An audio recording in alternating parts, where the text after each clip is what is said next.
All right, let's talk about one of the most powerful and, yeah, sometimes kind of scary concepts in programming, C++ pointers. Think of them like a secret map to your computer's memory, and today we're going to learn how to read it. So let's just start with a question. Think about it. Your programs are juggling thousands, maybe millions of pieces of data all at once. How on earth do they keep track of everything? I mean, how do they find their way through this massive city of information?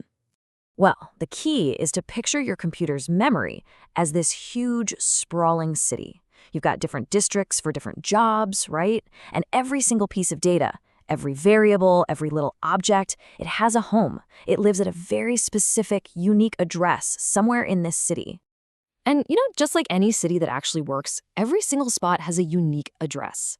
This is absolutely fundamental. Without those addresses, it'd just be total chaos. So when you write a simple line of code like, say, char.ch, you're doing a lot more than just making a value. You're basically building a house at a specific street address, in this case 651,011, and you're putting your data right inside. That variable name, ch, that's just the name you're slapping on the mailbox. Okay, so if a regular variable is the house, what's a pointer?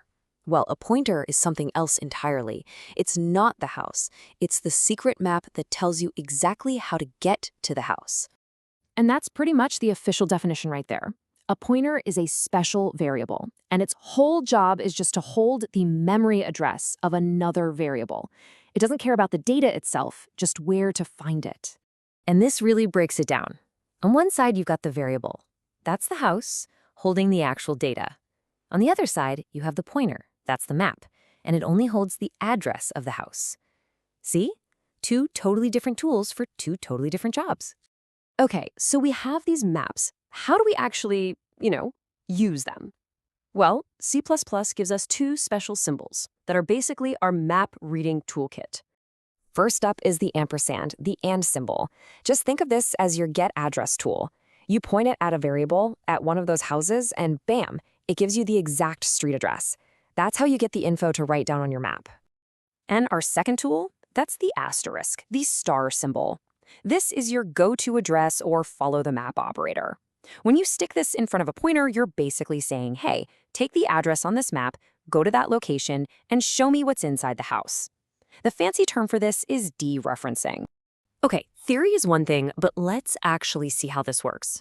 We're going to walk through a super simple example, create a variable, then make a pointer that points right to it. All right, first we declare an integer, v1, and just set it to 0. Simple enough. Then we declare our pointer, p1. Now here's the key line. p1 equals and v1. See what we did? We used that ampersand tool to grab the address of our v1 house, and we stored that address right inside our p1 map. Now the map knows exactly where to go. And now for the cool part. Look at this line, asterisk p1 equals 42. We're using the asterisk on our pointer. Remember what that does? It follows the map. So we're not changing the map itself, P1. Nope. We're following its directions all the way back to the original house, V1. And we're changing the value inside that house to 42. Hang on a second. Think about this. We never, not once, wrote V1 equals 42. We only messed with the pointer. So what do you think the value of our original variable v1 is right now? And boom, there it is. The value of v1 is 42. How cool is that?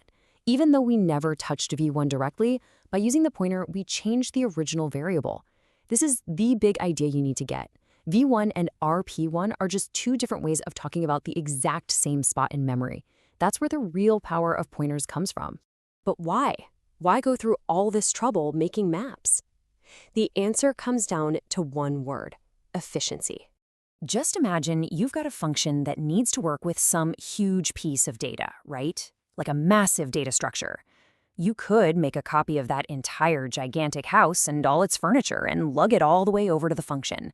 That's going to be slow and it's going to take up a ton of memory. Or you could just hand it a tiny little map, the pointer, that tells the function where to find the original house. It's just so much faster.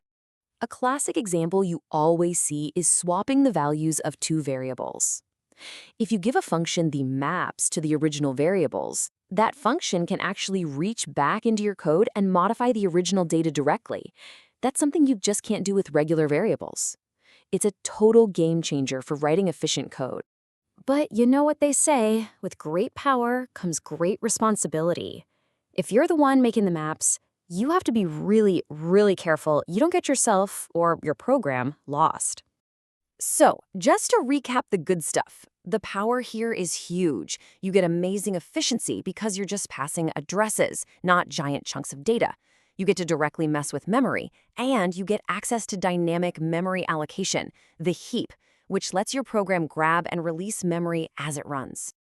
But the flip side, the danger, is just as real.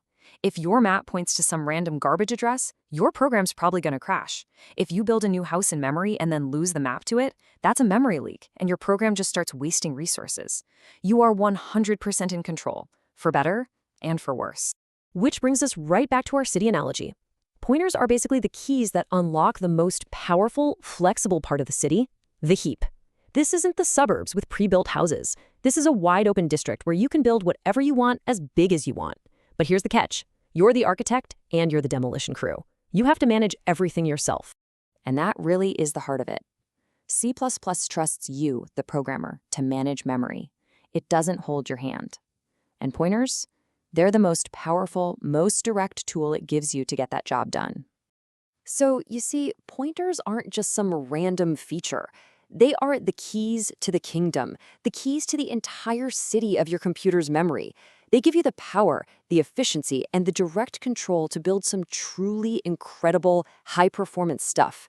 So the only real question is, what are you going to build with them?